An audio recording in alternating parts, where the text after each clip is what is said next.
उॾेरोलाल में 2 ॾींहं उॾेरोलाल स्टेशन ते मस्जिद अंदरि नींगर सां बदफ़ेली कंदड़ जवाबदार मौलवी ख़ुदाबख़्श छुट्टो खे कराची मां गिरफ़्तार करे लॉकअप हवाले करे छॾियो। SHO उॾेरोलाल स्टेशन शाहज़मान चांडियो ऐं DSP खेबराणी आगा अब्दुल मजीद पठान ऐं sub inspector Gulzar Lagari press conference कंदे चयो त असांखे जॾहिं हिन वाक़े जी कंप्लेन आई त असां हिकदमि SSP मटियारी कलीम इमाम जे हुकुम ते पुलिस पार्टी जोड़े खेसि गिरफ़्तार करण लाइ मुख़्तलिफ़ हंधनि ते छापा हणंदे कराची मां गिरफ़्तार करे मथसि मस्जिद जी बेहुरमती करण समेत ज़ना जो 22-23 PPC 370 तहत केस दाख़िल करे जवाबदार जो मेडिकल चेकअप कराइण लाइ तालुका अस्पताल मटियारी नियो वियो।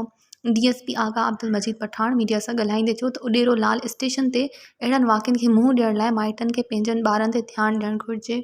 इनखे असां 377 असांजो ज़ना जो केस कलम आहे, सेक्शन उहो लॻल आहे ऐं 295 PPC जेको मस्जिद जी बेहुरमती उहा लॻल आहे।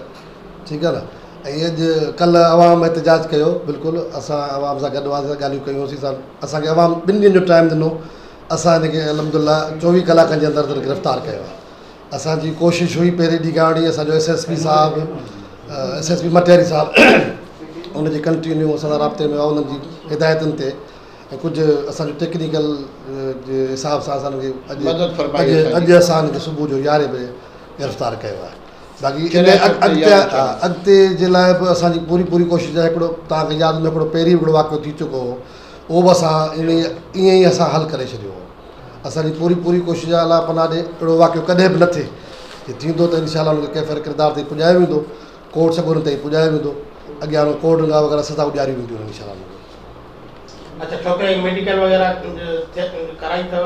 जी हाँ, रिपोर्ट में छा आहे? जी मेडिकल कराए छॾियो आहे।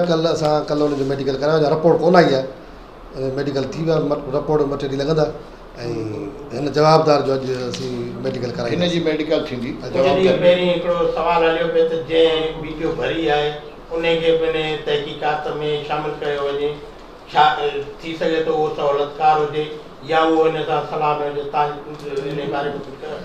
असांजी पूरी कोशिशि आहे त उनजी ॻोल्हियूं, छो जो हीअ के ॿुधाइनि था की फेक आई डी नंढड़ो को छोकिरो आहे फेक आई डी था भरी आहे, ख़बर नथी पए भरी कीअं आहे, अञा का ख़बर नथी पए। असांजी कोशिशि आहे, उहा वीडियो असांखे मिली वई आहे, उनजी फॉरेंसिक कराईंदासीं लाहौर मां, लाहौर मोकिलींदासीं, फॉरेंसिक थींदी।